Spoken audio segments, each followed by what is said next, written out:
ओम नमः शिवाय। काशी की पवित्र धरा से मैं आचार्य वेंकटेश शर्मा शंख साधना की ज्ञान यात्रा में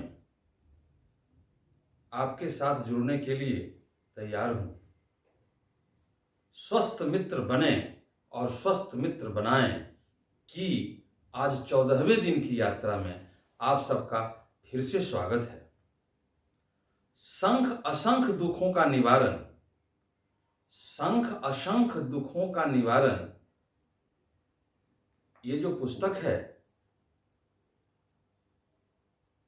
उसके जीवन के प्रति क्या संदेश है, आज फिर पुनः आपके सामने उपस्थित हूं। इसके पूर्व की कड़ी में हमने आपको शंख साधना से कुंडलिनी जागरण के अध्ययन में अपने शरीर की बनावट को पहचाने, प्राण शक्ति को पहचाने, प्राण चिकित्सा का इतिहास, स्वर का श्वास से संबंध जैसे महत्वपूर्ण बिंदुओं पर प्रकाश डाला। इन्हीं विषयों को अब मैं आगे बढ़ाता हूं।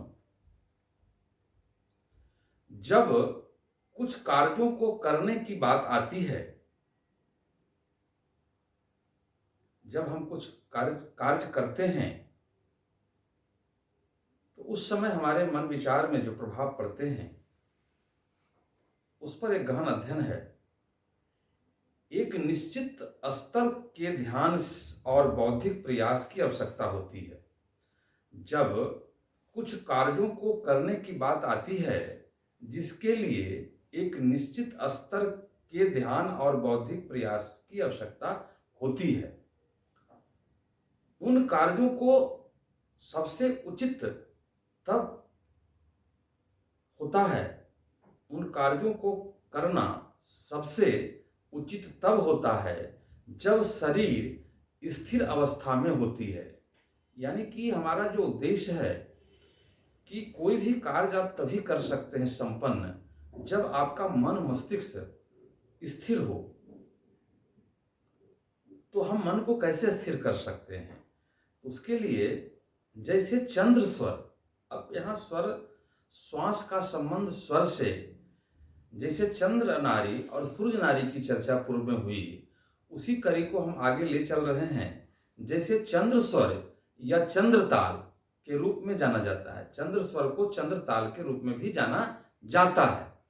ध्वनि योग की शिक्षाओं के अनुसार ध्वनि का जो योग है उसकी जो व्यवस्था है उसके अनुसार चंद्र ताल के समय, यानी कि चंद्र नारी का जो समय होता है, तो उस समय हमें जब चंद्र नारी जागृत हो, जब चंद्र यानी कि हमारी जब बायां नासिका है जिसे हम चंद्र नारी भी कहते हैं और उसको हम लोग ईरा और पिंगला के रूप में भी जानते हैं, तो उस समय क्या क्या हम कर सकते हैं? जैसे हम विवाह करना, मंदिर में दान देना, कुएं और तालाब बनाना, घर बनाना, आभूषण बनाना, शांतिपूर्ण कार्य, जो भी शांतिपूर्ण कार्य है, जैसे कृषि कार्य या किसी तरह का आप शपथ ले रहे हैं, किसी व्यक्ति को आप दवा दे रहे हैं, या व्यापार का विषय लेकर चल रहे हैं, या बीजारोपण या कोई बीज बोने की जो व्यवस्था है, वो यात्रा का, मैंने कहीं यात्रा पर आप जाना चाहते हैं, या धर्म का अभ्यास या धर्म साधना का कार्य करना चाहते हैं, तो उस अवस्था में आप जैसे अनुष्ठान, व्रत, अध्ययन और योग व्यायाम करने की सलाह दी जाती है।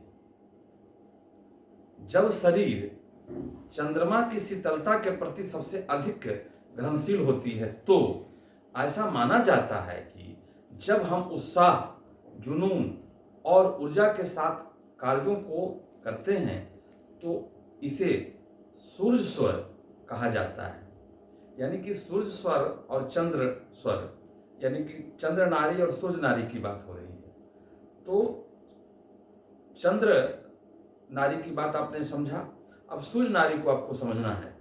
तो सूर्य नारी को में क्या क्या कहा गया कि जब हम कोई उत्साह जैसे विषयों को लेकर या कोई ऐसे महत्वपूर्ण कार्यों को लेकर जहां हमें जुनून, उत्साह या कोई इस तरह का महत्वपूर्ण जहां उत्साह से आगे बढ़ना हो, तो उस जगहों पर हमको सूर्य स्वर की साधना करनी चाहिए, यानी स्वर का वहाँ मूल्यांकन करना चाहिए और उसके जो परिणाम होंगे बड़े ही सकारात्मक होंगे।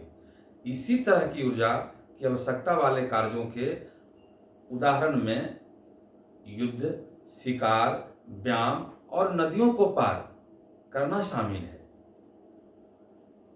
तो हम लोगों ने चंद्र नारी और सूर्य नारी के माध्यम से कब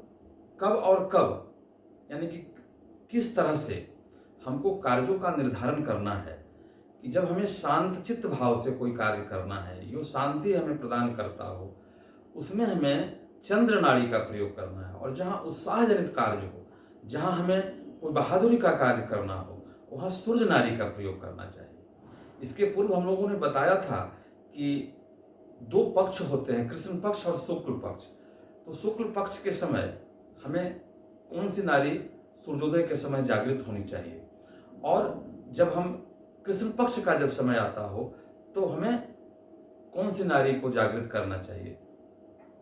तो ये नारी साधना यानी कि स्वर साधना का जो योग है, जो शंख साधना से स्वर साधना की तरफ हम बढ़ रहे हैं, उस कड़ी को आगे बढ़ाते हुए फिर हम कल आपसे मिलेंगे इन्हीं विषयों को लेकर।